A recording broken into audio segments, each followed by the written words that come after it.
Il est vraiment pas loin. Il y a des lumières qu'on trouve nulle part ailleurs. Il y a des lumières extraordinaires, ouais. Un peu argentées comme ça, hein.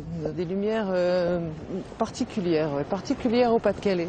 On voit l'Angleterre. Oui, c'est signe de mauvais temps. Vous dites C'est ça pas pour bon, les... c'est pas bon signe. On est bien là, non?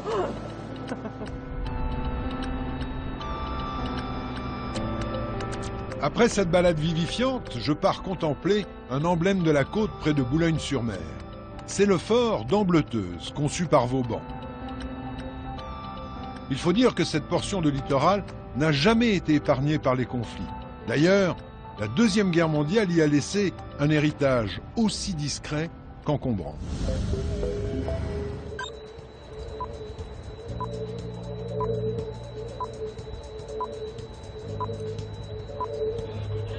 Des silhouettes dans le brouillard au sommet d'une falaise. Beaucoup d'hommes et beaucoup de matériel.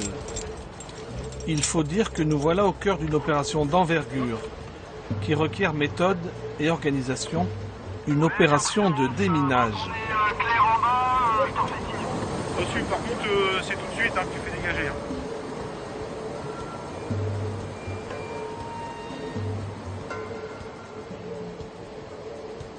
On a un poids de charge en explosif de 290 kg équivalent TNT.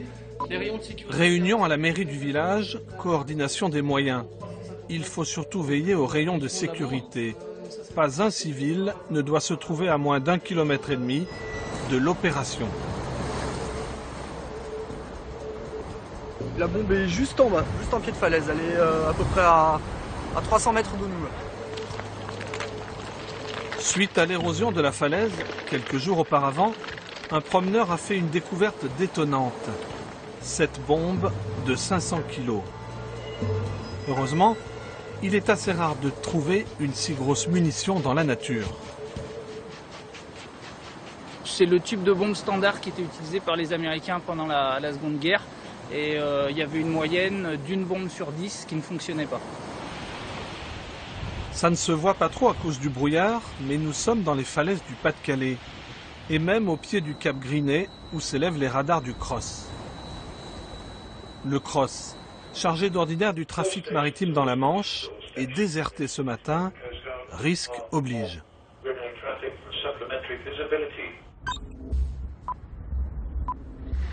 Les routes sont bloquées. Les habitants quittent le hameau le plus proche. Les volets doivent rester clos pour se protéger des éclats, mais les vitres doivent être ouvertes pour ne pas subir un éventuel effet de souffle. Voilà. Pareil. Hop. Impossible à partir de maintenant pour nous de suivre les démineurs, mais ils acceptent d'embarquer des caméras. Place au dévissage de la bombe. Le but de l'opération est de démonter la partie la plus sensible, celle qui peut provoquer l'explosion, à l'aide d'une dévisseuse très spéciale. 12h31, amorçage effectué. Inutile de faire prendre des risques aux hommes, la suite va se dérouler à distance, grâce à une caméra. Tout le monde se retrouve dans les bâtiments du CROSS. Autorisation de déchanter la ligne, brancher l'exploseur. 8. À l'abri, 7. à 800 mètres de là, 6. derrière un écran 5. de contrôle. 4. 3. 2. 1. Mise à feu.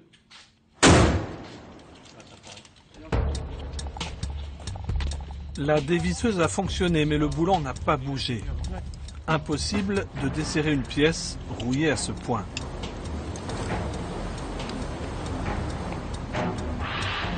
Mais les démineurs ont évidemment plus d'un tour dans leur sac. Ils dégainent le plan B, le découpage de la bombe. Pas n'importe comment, bien sûr. C'est ce qu'on appelle de l'explosif primaire, extrêmement sensible, qui lui est chargé de mettre à feu l'explosif secondaire. Et on va découper, enfin, il va d'abord rentrer à la verticale, et on va découper toute la partie arrière de la bombe, comme ceci, comme une tranche de saucisson, en fait.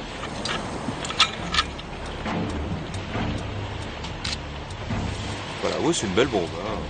Il y a 240 kg d'explosifs à peu près dedans, c'est énorme. 240 kg d'atmosphérique, c'est extrêmement destructeur.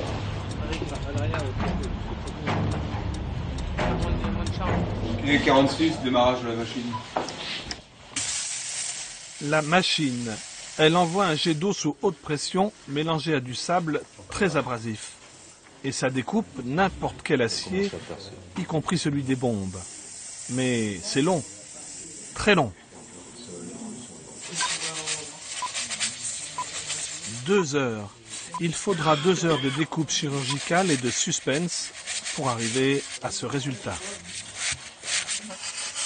Ah, yes. Oui, magnifique. Impeccable. Ça fait plaisir quand ça...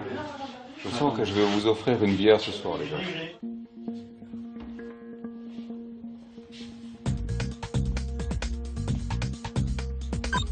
Maintenant, un homme prend la partie la plus dangereuse de la bombe, les 20 kilos d'explosifs primaires, sur son dos. Il la porte délicatement 300 mètres plus loin, où elle va être détruite, à même la plage.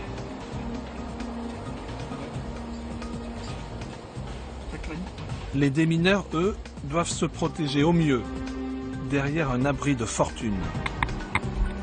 5, 4, 3, 2, 1, mise à feu.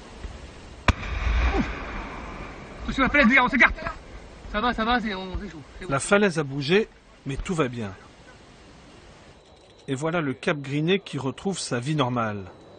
Enfin, à un détail près, il ne faudrait pas oublier la deuxième partie de la bombe. Donc là, on avait à peu près une vingtaine de kilos dans la partie arrière qu'on a neutralisée. Là, il reste environ 270 kilos à traiter en mer demain. Les plongeurs démineurs que nous suivons traitent toutes les munitions dangereuses du Mont-Saint-Michel à la frontière belge. Ils vivent ici, à Cherbourg, sur la pointe du Cotentin. Ces hommes font partie de la Marine nationale. Et entre deux plongées, ils pratiquent des exercices classiques d'entraînement militaire.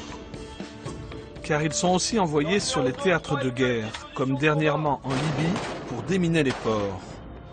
Et de toute leur mission, ils conservent des traces, dans un musée. Le commandant Char nous emmène visiter ce musée, qui s'apparente plutôt à un atelier de travail. Quand on reçoit une demande d'intervention avec des images de munitions, on vient ici et puis on regarde si ça correspond bien à ce qu'on connaît. Alors, on identifie la fusée, on identifie, pour les mines anti-char par exemple, le type de mine, le type d'obus, voilà. Et oui, parce que chacune de ces munitions représente un risque bien particulier de finir par fonctionner. Voilà, elles n'ont pas fonctionné en emploi nominal. Aujourd'hui, elles peuvent encore fonctionner. Et la particularité des munitions historiques, c'est qu'on ne sait pas très bien dans quel état elles sont. Ils ne savent même pas toujours s'ils ont vraiment affaire à des munitions. Et parfois, ils partent en mission à 400 km pour des objets bien inoffensifs. Et c'est bien pour ça qu'il faut des démineurs pour faire ça. C'est que les promeneurs, parfois, signalent des choses qui ne sont pas des munitions. Maintenant, si je vous le montre sous cet angle-là. Retour dans le Pas-de-Calais. Le déminage du Cap Griné n'était pas fini. Allez, larguer!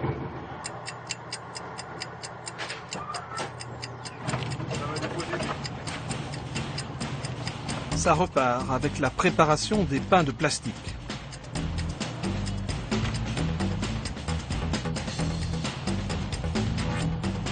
Pas de risque, ça ne craint ni les chocs, ni l'eau, ni le feu.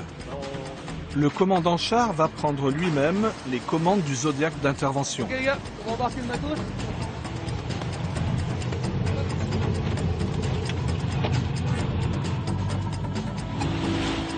Vous allez me dire, mais que viennent faire les plongeurs ici? Car la bombe, elle est restée sur la plage aux dernières nouvelles. Eh bien la bombe, elle arrive. Elle prend le chemin le plus court, le chemin désert. Le moins risqué surtout pour aller au large, car le pétardage va se passer sous l'eau. Là, on ne pouvait pas faire autrement. On avait le cross au-dessus, on avait des habitations pas loin, on avait une forte charge d'explosifs. On ne pouvait pas le faire, on pouvait pas faire une destruction sur place.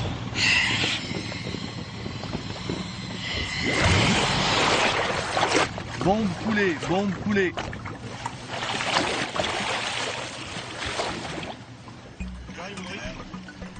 Et maintenant, immersion au cœur du contre-minage sous-marin de la bombe.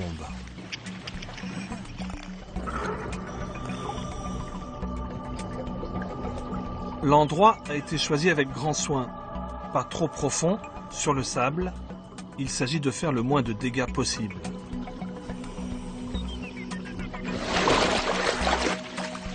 Et de s'assurer que tout le monde est à bord avant de déclencher. On va brancher une ligne vérifiée. Théo, exploseur branché. Paré.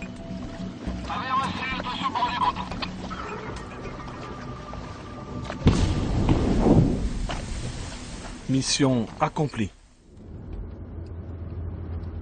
Retour à terre, un peu au sud du Cap Grinet. Jérôme n'est pas un démineur, mais il est un maillon essentiel dans la chaîne de surveillance des côtes. Il passe une bonne partie de son temps libre sur les plages de la région pour des observations et des photos d'animaux. À force de fréquenter les endroits les plus sauvages du littoral, il est devenu découvreur de munitions. C'est vrai que moi j'en parle pas autour de moi, les amis ne savent pas que je trouve des munitions, mais c'est surtout des découvertes fortuites. C'est vraiment en se promenant dans les rochers où je trouve des munitions. C'est pas vraiment des endroits très spécifiques, c'est vraiment réparti sur toute la côte. C'est surtout à cause du mur de l'Atlantique, parce que c'est vrai que les défenses côtières ici étaient très présentes. Et là, on peut remarquer, il y a des blocos partout sur notre littoral, plus qu'ailleurs. On a suivi Jérôme sur des plages non loin de Calais à marée basse. On ne montrera pas où, car Jérôme ne veut pas dévoiler les endroits habituels de découverte. Après 20 minutes environ de marche dans le sable, par hasard, on est tombé sur des obus apparents. Il vaut mieux avoir l'œil aguerri du découvreur pour les repérer. Je vais faire une photo. Et un bon découvreur n'oublie jamais que le danger subsiste, même si les obus paraissent hors d'âge et hors d'usage. Ben, il ne faut pas manipuler, là. On ne pourra jamais le répéter assez, mais ça peut potentiellement encore tuer. Tous les ans, il y a des accidents de toute manière. Un peu plus loin, un autre obus à la forme très reconnaissable. Ben là, c'est pareil, je vais faire une photo. Comme ça, avec la taille du GPS, quand j'envoie le message, en fait, ils se rendent compte de la taille de la munition en même temps. J'envoie directement un mail en fait, à la préfecture maritime à Cherbourg, en fait. La réponse est rapide. Et 3 jours après, au cours d'une de leurs missions le long du littoral, les démineurs retrouvent le découvreur Jérôme, qu'ils connaissent bien déjà. Bonjour. Salut. Direction la plage pour retrouver ces obus qu'il faut détruire au plus vite. Nous sommes à marée basse, la plage ressemble à un désert, mais les démineurs doivent boucler leur mission avant 13 h, avant que l'eau ne remonte.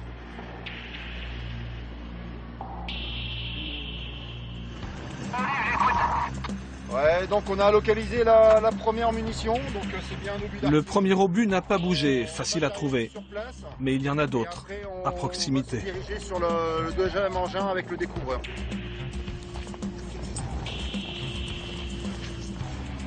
S'il y a tant d'obus dans ce secteur, c'est un peu à cause des Alliés. Ils ont beaucoup bombardé la région en 1944 pour faire croire à un débarquement ici, le lieu le plus proche de l'Angleterre. Alors, au gré des marées et des courants, ça remonte. En fait, il faut que tu dépasses légèrement, tu vois la pointe de la dune, et il est juste après en fait. Donc il est après la zone où sont les gendarmes là. Ouais, voilà, ouais. Donc à proximité, est-ce qu'il y avait quelque chose d'autre à côté de la munition? Il y avait un petit peu de Le ferraille, deuxième obus est plus difficile à dénicher. Là, on voit la quantité de sable qui est charriée sur cette plage, comme elle est très plate. Bah, ce qui était un creux dimanche, maintenant c'est une bosse. Et donc là, c'est vrai que sans le GPS, la plage, tu la reconnais pas. Et c'est vrai que là, l'obus qu'on a trouvé dimanche, il est peut-être sous 50 ou 60 cm de sable. Si malheureusement on ne le trouve pas parce que le banc de sable a bougé, on ne va pas commencer à ratisser toute la plage, ça prendrait des mois, du temps. Et on sait que ça, à un moment donné, ça reviendra.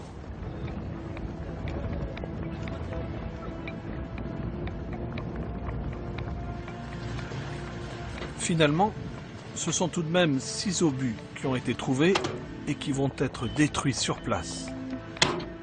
Le sable mouillé servant à étouffer l'impact.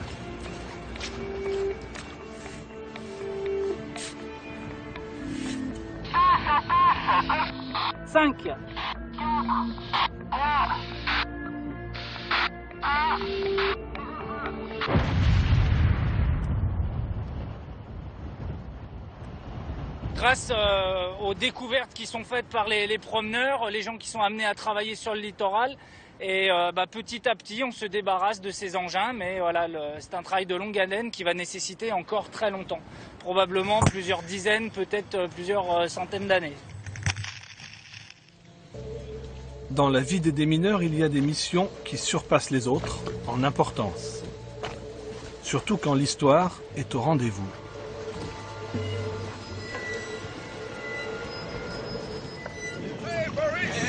Voilà 2 militaires étrangers qui montent sur le Vulcain, le bateau des démineurs de Cherbourg. Ce sont des officiers allemands, venus pour une opération exceptionnelle, menée conjointement par les marines des 2 pays. Bonjour, monsieur le commandant. Guten Tag. Bonjour. Guten Tag, willkommen. Un chasseur de mines allemand navigue aussi dans la Manche depuis quelques jours. Des munitions très dangereuses ont été repérées. Il faut les détruire aujourd'hui. C'est le meilleur symbole quand 2 nations œuvrent ensemble dans un contexte militaire pour faire oublier en quelque sorte le mauvais héritage. Parce que ces mines et tout ce qu'il reste de la guerre sont juste un danger pour tous les marins civils du monde. En mer, le travail a commencé.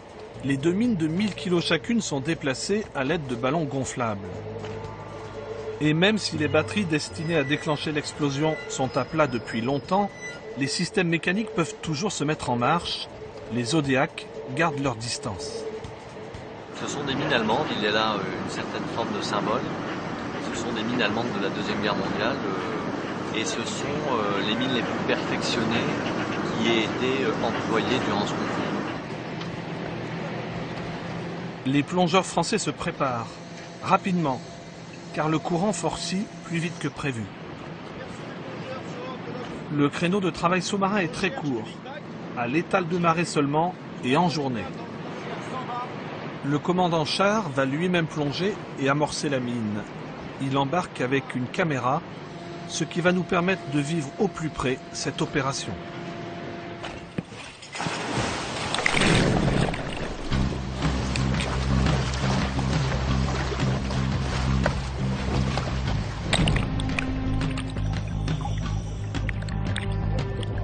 Plongée rapide à 27 mètres. Visibilité très réduite.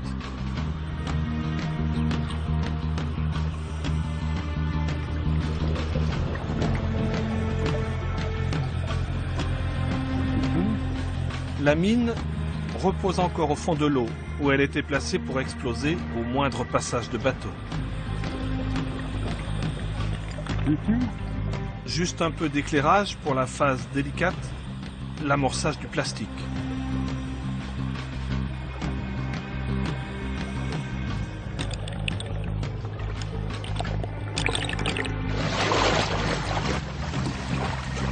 Les 700 kg d'explosifs qui reposaient au fond de la Manche vont bientôt se désintégrer.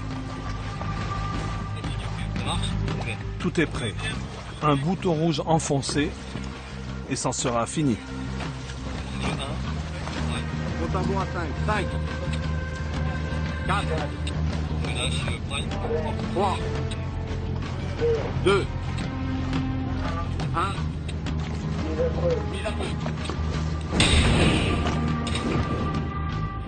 En un peu plus de 50 ans, les démineurs de Cherbourg ont détruit plus de 150 000 munitions.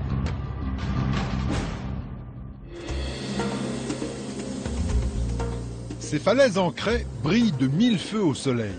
Voici le cap Blanc-Nez, un milieu naturel d'une richesse incroyable. Le Blanc-Nez culmine à plus de 150 mètres. Ensuite, plus aucun relief naturel jusqu'à la Norvège. Ce qui n'empêche pas l'homme de prendre de la hauteur, comme à Dunkerque, la cité de Jean Bart.